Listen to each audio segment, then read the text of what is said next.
Hey everybody, and welcome to this video on the Floyd-Warshall algorithm.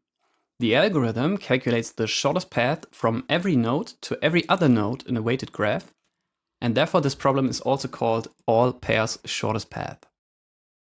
The algorithm works with negative weights, but it does not work with negative cycles. Let's start by going step by step through the following example to understand how the algorithm works, and also to understand the reasoning behind it. The algorithm utilizes two matrices. The orange one keeps track of shortest distance values. Notice that the distance from every node to itself is initialized with 0, and the distance from a node to any other node is set to infinity. The green matrix is used to reconstruct the shortest path in the end of the algorithm and is empty in the beginning. The algorithm starts with an initialization step in which the weight of all edges is entered in the distance table. So let's go through all edges and start with the AB edge, enter its weight into the AB cell, and set the predecessor node to A. The next edge, A to D, we also enter the weight 4 into the distance table and set the predecessor node to A. Next up are all edges from B. We start with BA, we set the distance to -1 and the predecessor node to B. This continues for all other edges. I will just quickly go through it without any further commentary.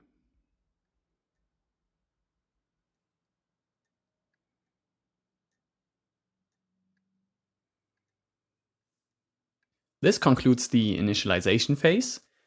And now we get to the core of the algorithm, where we iteratively update the shortest distance values using the following loop. It's a nested for loop in which we go through all nodes in every iteration. And each time we check the following if condition. And if this if condition evaluates to true, we will update the distance accordingly. This can look a bit scary in the beginning, but we will go through it step by step and you will understand what this if condition really does. And you will even see that we can save some time by skipping some iterations when certain conditions are met. The loop can also be translated to this. We use K to go from node A to node D. We use I to go from node A to node D. And we use J to go from node A to node D. And every time we will check for this condition. And if it's true, we will update a distance value. In the beginning, K points to A, and I and J also point to A. And we can interpret this as we fixate node A, and we use I and J to go through the whole distance table. J will go from left to right, and I will go from top to bottom. So in the first iteration, the if condition is the distance from A to A greater than the distance from A to A plus the distance from A to A? And of course, this is not the case. We can also fill in the values from the table and see that this is not the case because 0 is not greater than 0. And therefore we go to the next iteration. J is incremented by 1 and now points to B. Still, when we plug in the values and evaluate the condition, we see that 4 is not greater than 4 and we will update nothing. Actually, the whole row won't update anything. So I will again go quickly through it. No update for A to C, and also no update for the distance from A to D. We will later see that there are a lot of cases that can be skipped, but first let's do some more iterations. After J went once from A to D, I is incremented and J will again go from A to D. So now we are effectively in the second row of our distance table. Now let me skip ahead to the first point where something interesting happens.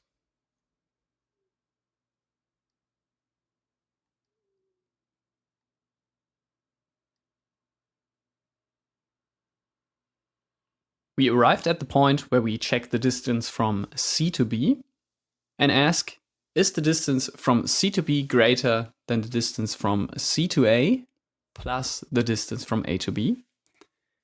effectively asking if the path with A as an intermediate node is shorter than the direct path from C to B. By plugging in the values, we can see that this is the case because infinity is greater than 5. But we can also validate this if we have a look at the graph again. Remember that the initial distance from C to B was set to infinity because there's no direct edge from C to B. But now the algorithm asks, is there a shorter distance from C to B if we take A as an intermediate node? And yes, there is one. The new shortest path has distance 5, which is less than infinity, so we update both tables. We set the distance CB to 5, and the intermediate node is set to A.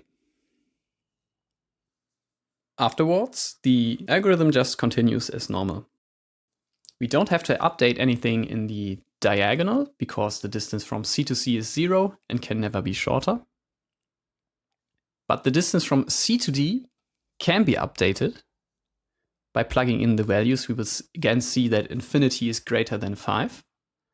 And if we visualize this in the graph, we see that the distance from C to D directly is currently infinity because we have no direct edge, but we can reach it by using A as an intermediate node. And I hope you get this intuition because this is the core of the algorithm. We always ask, can we get from one node faster to another node by using an intermediate node? So let's update the table, set the distance CD to 5, and the predecessor node in CD to A. This leaves us with the last row. Since we do not know any path from D to A, we cannot find a shorter path from D to any other node in the graph by using A as an intermediate node. So this whole row can be skipped.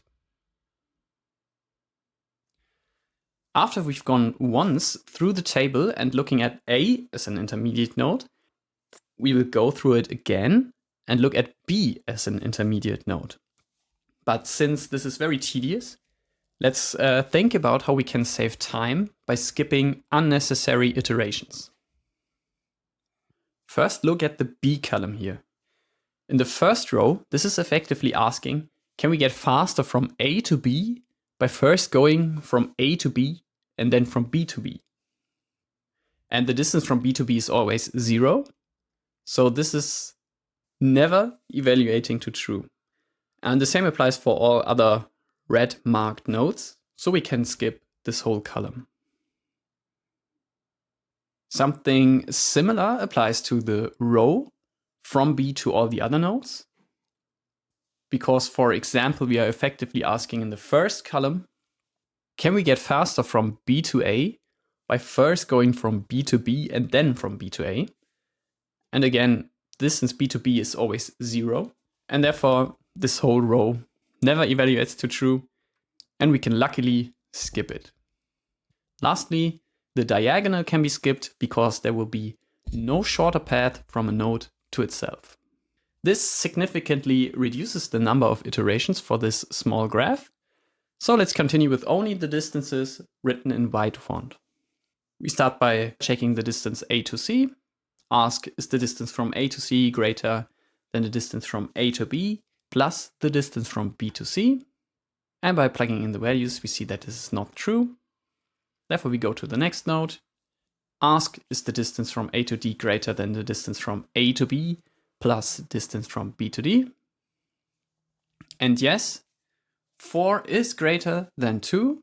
And also, let's look at the graph to get the understanding of it.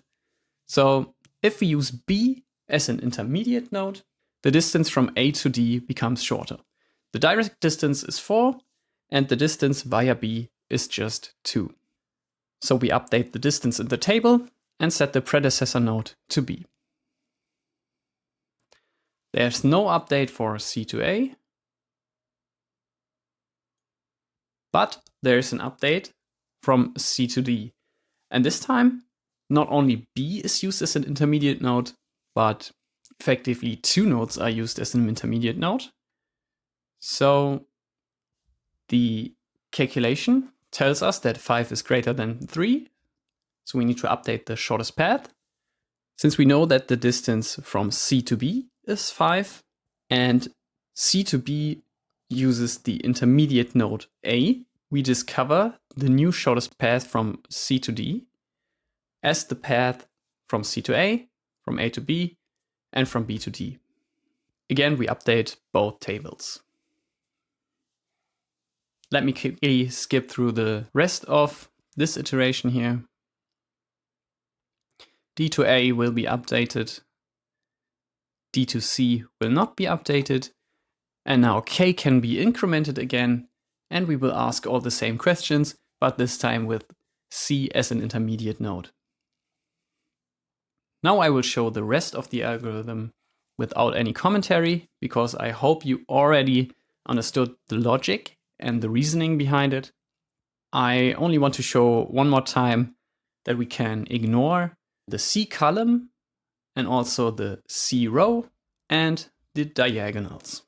So let me skip through the rest of the algorithm and let's talk about reconstructing the shortest path afterwards.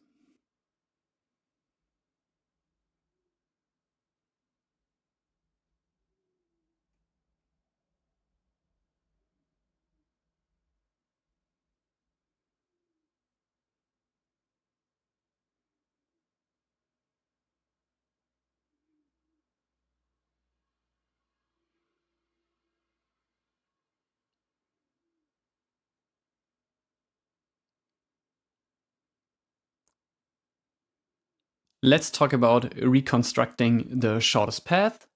Therefore, we build this green matrix here. Let's look at the example A to C. There's no direct path. First, we look at the connection A to C. We see that D is an intermediate node. Then we look at the connection A to D. We see that B is an intermediate node. And then we look at the connection A to B and see that A is an intermediate node. And since we started at A, this concludes the shortest path. And according to the orange table, the distance of this shortest path is 5. If you want to continue learning, check out the Essential Algorithms playlist or subscribe to my channel.